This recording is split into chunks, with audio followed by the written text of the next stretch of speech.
सुप्रभात बच्चों, मैं सोनिया सिंह हिंदी कक्षा में आप सभी का स्वागत करती हूँ। आज हम कक्षा 8वीं पाठ 2 गीत का अध्ययन करेंगे, जिसके लेखक हैं सलाम बिन रज़ाक।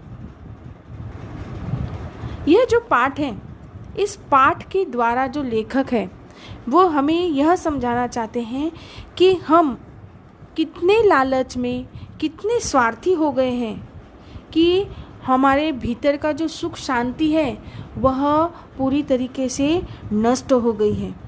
वे इस पाठ के माध्यम से, इस कहानी के माध्यम से लोगों को यह बताना चाहते हैं कि हमें अपने आने वाली जो पीढ़ी है उन्हें सुख शांति प्रदान करनी है, जिसके लिए हमें आज से ही प्रयत्न करने होंगे। तो सर्वप्रथम हम इसका परिचय देख लेते हैं। लेखक सलाम बिन रज़ाक का जन्म 1941 पनवेल, महाराष्ट्र में हुआ। सलाम साहब का अध्यापन और लेखन कार्य साथ साथ चलता रहा। अध्यापन का अर्थ होता है पढ़ाना। जो सलाम साहब थे वो पढ़ाने के साथ साथ में लेखन का कार्य यानी लिखने का कार्य भी वह करते थे। आपके लेख, कहानियाँ विविध पत्र पत्रिकाओं की शोभा बढ़ाते रहे। जो सलाम साहब के जो लेख थे, कहानियाँ थी, वो जो लिखते थे वे पत्र पत्रिका का अर्थ होता है मैगजीन में छपती रहती थी।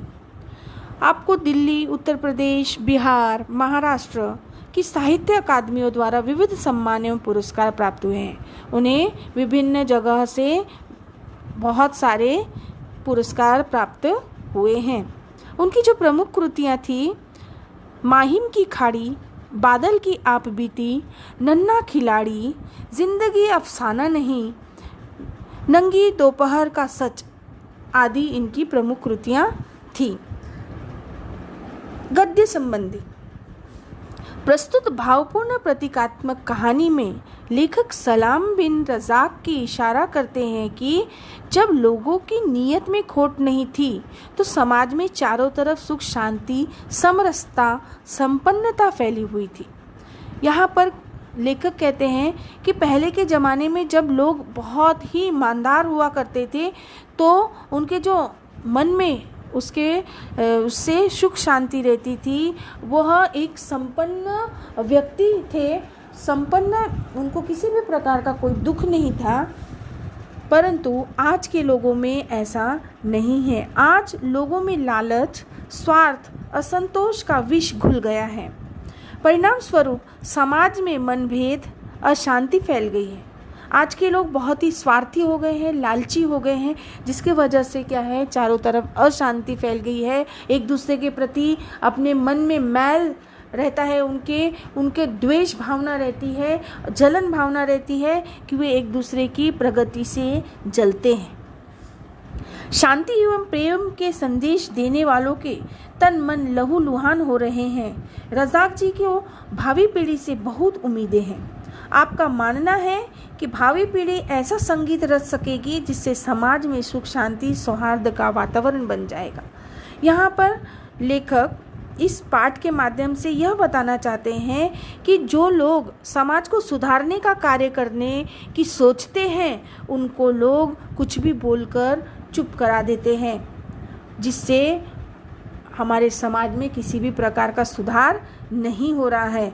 और यह ऐसा चाहते हैं कि जो आने वाली भावी पीढ़ी का मतलब है भविष्य में जो आने वाली जो पीढ़ी है वह ऐसा कुछ करे जिससे हमारे देश में पूरा सौहार्द का और पूरे सुख शांति का वातावरण निर्माण हो सके।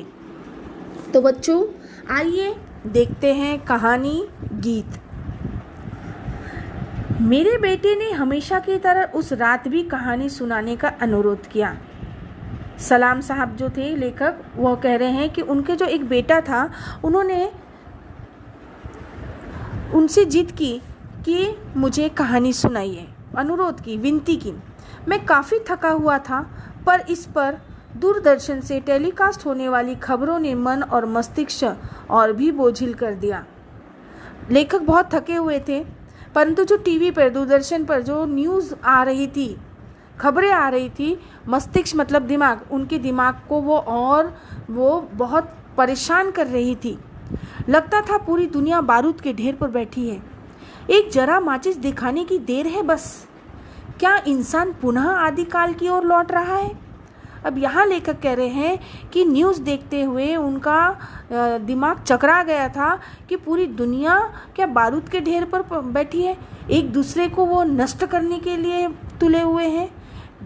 सबके हाथों में वो माचिस के ने एक बारूद जिस प्रकार से पड़ा रहता है, हम सिर्फ माचिस की तीली उसमें फेंक देते हैं तो वहाँ पर धमाका हो जाता है, ठीक उसी प्रकार वही कि चारों तरफ बारूद पड़े हुए हैं, बस माचिस की तीली फेंकने की देर है और वहाँ पर सारा चीज़ क्या हो जाएगा, नष्ट हो जाएगा। उन्हें ऐसा लग रहा था कि क्या हम फिर से पुराने काल में लौट रहे हैं। मन बेचैन और मस्तिष्क परांगदा था। मैंने बेटे को पुचकारते हुए कहा। अब जो लेखक का जो मन था वो बहुत बेचैन था। परांगदा का मतलब होता है अस्त व्यस्त। वो इधर सोच रहा, उधर, उनका दिमाग इधर उधर सोच रहा था, अस्त व्यस्त था। मैंने बेटे को पुचकारते हुए कहा, लेखक ने अपने बेटे को प्यार करते हुए कहा, आज नहीं बेटा, आज पापा बहुत थक गए हैं, हम तुम्हें कल सुनाएंगे एक अच्छी सी कहानी। ऐसा कहकर वह अपने बेटे को समझाते हैं। बेटे की जिद के आगे मैंने थक हार कर कहा, ठीक है, हम कहानी सुनाएंगे, मगर तुम बीच में कोई प्रश्न नहीं पूछना। अब बेटा फिर भी नहीं मान रहा था। लेखक ने कहा, मैं थक गया हूँ, कल मैं आपको अच्छी सी कहानी सुनाऊंगा, परंतु बेटा जिद करने लगा। तो फिर लेखक ने वह बात उसकी मान ली और उन्हें कहानी सुनाने के लिए भी तैयार हो गए, परंतु एक शर्त रखी कि तुमको बीच में कोई भी प्रश्न नहीं पूछना है। तो फिर बेटा कहता है, नहीं पूछूंगा। उसने हामी भरी। पुराने ज़माने की बात है, मैंने कहानी शुरू की। अब लेखक ने कहानी शुरू करी कि पुराने ज़माने की बात है। तो फिर उसमें बेटा बीच में बोलता है, कितनी पुरानी? वह बीच में बोल पड़ा। यानी लेखक कहते हैं कि मैंने कहा था ना कि तुम्हें कोई भी सवाल नहीं पूछना है। तो फिर बच्चा बोलता है, ओह सॉरी पापा। उसने कसमसाते हुए क्षमा मांगी, ने ऐसे इधर उधर की, नहीं नहीं नहीं पापा, आप मुझे कहानी सुनाओ, मैं आपको सॉरी बोलता हूँ। वैसे बात बहुत पुरानी भी नहीं है, मैंने कहानी ज़रा जारी रखते हुए कहा। यही कोई 50 बरस होंगे, 50 साल पुरानी कहानी लेखक सुना रहे हैं, या हो सकता है 100-200 बरस पुरानी हो। यानी लेखक को यह भी अंदाजा नहीं है वो कहानी कौन सी कितने साल की सुना रहे हैं। पहले बोलते हैं 50 साल की, फिर कहते हैं कि शायद वह 100-200 साल पुरानी कहानी होगी, अधिक से अधिक 1000-1200 बरस पुरानी भी हो सकती है। और उन्होंने उसमें जोड़ दिया कि यह और हजारों साल पुरानी कहानी होगी। कहते हैं उस ऊंची पहाड़ी के पीछे एक बस्ती थी। बस्ती सचमुच बहुत पुरानी थी। बस्ती में ऊंचे ऊंचे मकान थे। मकानों के आंगनों में फूलों की क्यारियां लगी थी। क्यारियां का अर्थ होता है फूलों के जो बगीचे होते हैं, जिसमें रंग बिरंगे फूल खिलते थे और हवाओं में हर पल भीनी भीनी खुशबू रची रहती थी। अब यहाँ पर लेखक अपनी कहानी का विस्तार करते हैं और कहते हैं कि बहुत पुरानी बात है, हजारों साल पुरानी बात है। वो जो पहाड़ी है, उस पहाड़ी के पीछे एक बस्ती हुआ करती थी और वहाँ पर बस्ती बहुत पुरानी थी, जिसमें बहुत ऊंचे ऊंचे मकान थे और मकान के आंगनों में फूलों की क्यारियाँ थी। फूलों की पूरी ऐसे छोटे छोटे जो बगीचे होते हैं उस प्रकार की वहाँ पर क्यारियाँ थी और बहुत अच्छा वहाँ पर क्या होता था, फूलों का नज़ारा देखने को मिलता था। सुगंध आती थी, भीनी भीनी, मतलब बहुत अच्छी खुशबू वहाँ पर मिलती थी। बस्ती के बाहर बागों को सिलसिला था, जिनमें तरह तरह के फलदार पेड़ थे। पेड़ों पर परिंदे सुबह शाम चहचहाते रहते। बस्ती के पास से एक नदी गुजरती थी, जिससे आसपास की धरती जल संपन्न होती रहती थी। और आगे बताते हैं कि बस्ती के बाहर बहुत बड़े बड़े बाग थे, जिसमें तरह तरह के जो फल है वह उगा करते थे। और पेड़ों पर परिंदे मतलब चिड़िया, अलग अलग प्रकार के पक्षी वहाँ पर चहचहाते मतलब वहाँ वह चूचू चूचू चिल्लाते रहते थे। और बताते हैं कि वहाँ से एक नदी भी गुजरती थी। मनुष्य ढोर डंगर तक को दाने चारे की कमी नहीं थी। गायें बहुत सारा दूध देती थी। अब यहाँ पर बोलते हैं कि धरती इतनी संपन्न थी, कि हर जगह हरियाली, हर जगह पेड़ लगे थे जिसमें फल हुआ करते थे। और जो ढोर डंगर का अर्थ होता है जो उनके जानवर थे, उनको चरने के लिए जहाँ मर्जी वहाँ पर उनको चारा मिल जाता था, इतनी हरियाली थी। और उनकी जो गाय थी हरा हरा घास खाने के बाद बहुत सारा दूध देती थी। बस्ती के लोग प्रसन्न चित्त रहते थे। प्रसन्न चित्त मतलब बहुत खुश, उनका मन बहुत खुश रहता था। मिलनसार थे, वो एक दूसरे से मिलकर रहते थे। वे शांति प्रेमी थे, उन्हें शांति में रहना बहुत पसंद था। पुरुष दिन भर खेत खलियानों और बागों में काम करते और पशु चराते, लकड़ियाँ काटते और औरतें चूल्हा चक्की संभालती थी। अब आगे लेखक बताते हैं कि जो पुरुष लोग थे वो अपने खेतों में काम करते थे, अपने जो उनके पास में जितने भी जानवर थे उनको चराने का वो लेकर जाते थे, लकड़ियाँ काट कर बाहर से लेकर आते थे। यानी बाहर का सारा काम पुरुष किया करते थे और घर के अंदर के सारे काम यह औरतें किया करती थी। चूल्हा चक्की मतलब कि किचन संभालना यह औरतें करती थी।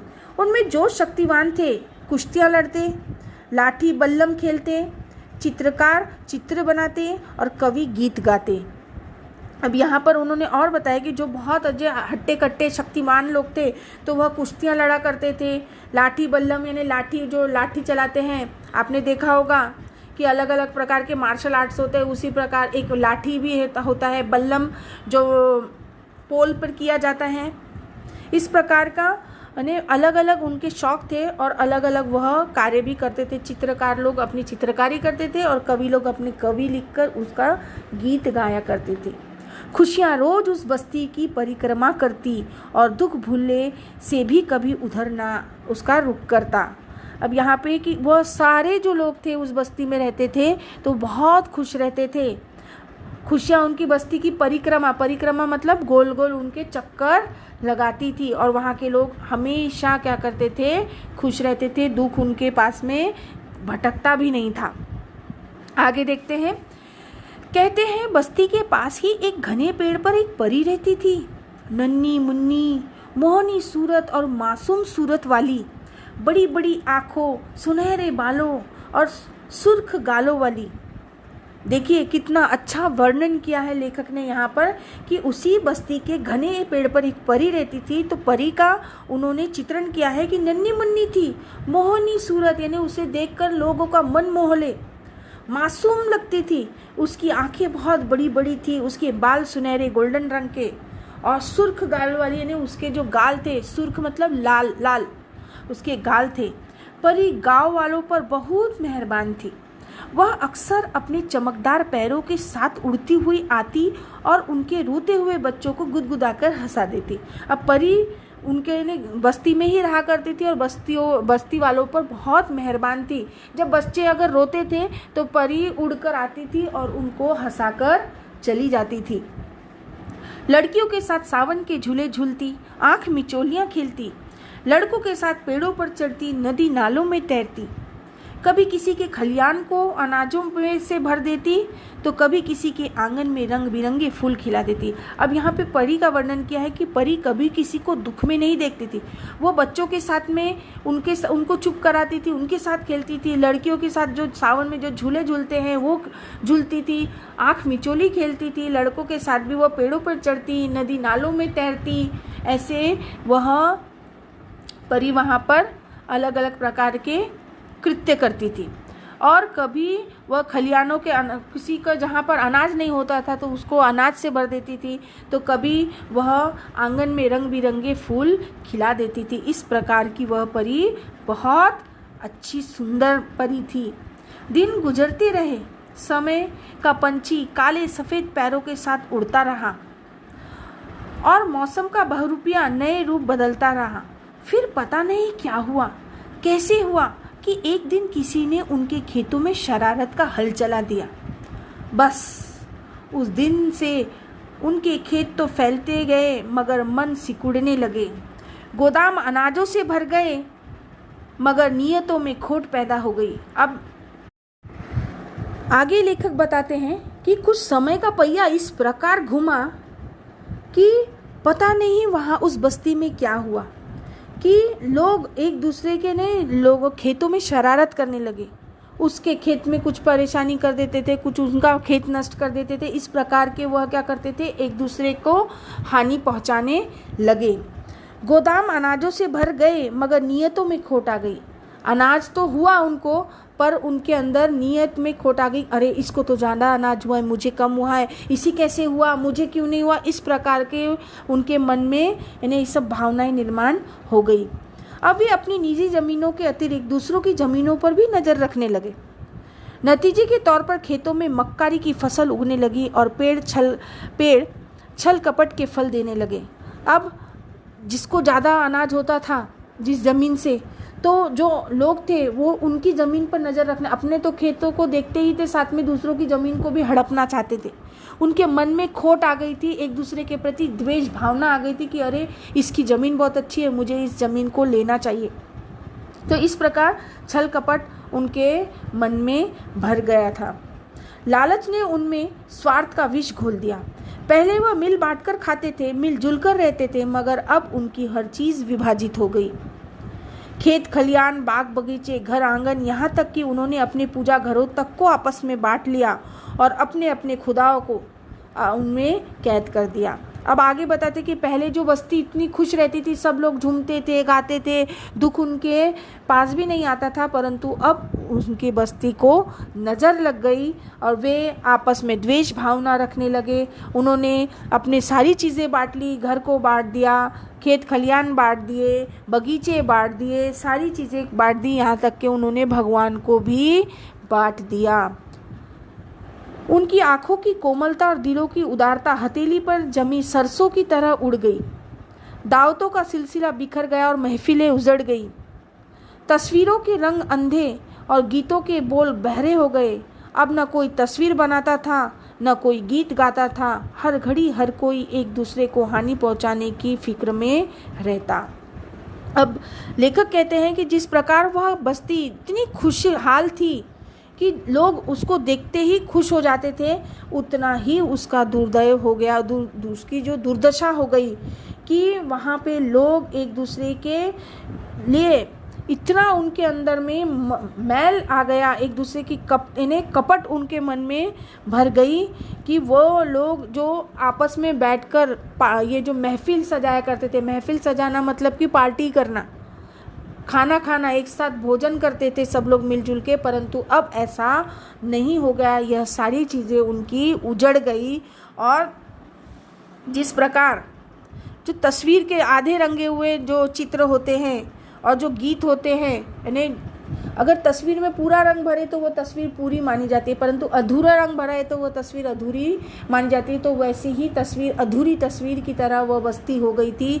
और जिस प्रकार गीत अगर कोई गाता है तो उसमें अगर आवाज़ न हो तो वह गीत किस काम का, ठीक उसी प्रकार बस्ती की हालत हो गई थी कि उसके बोल हमें सुनाई नहीं दे रहे थे। इस प्रकार हर कोई हर समय एक दूसरे की निंदा करते थे, बुराइयां करने में लगे हुए थे। एक दूसरे का पैर जो बोलते हैं ना, जो उन्नति करता है, विकास करता है, उसको वह क्या करने लगे, पीछे खींचने लगे और हर वक्त एक दूसरे को हानि पहुंचाने की ही फिक्र में वह रहते थे कि इसको मैं किस प्रकार से हानि पहुंचा सकता हूं। तो बच्चों, आज हम केवल यहाँ तक पढ़ेंगे।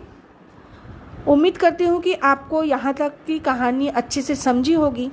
इसके आगे का भाग हम अगली कक्षा में पढ़ेंगे। तब तक के लिए घर पे रहिए, स्वस्थ रहिए। धन्यवाद।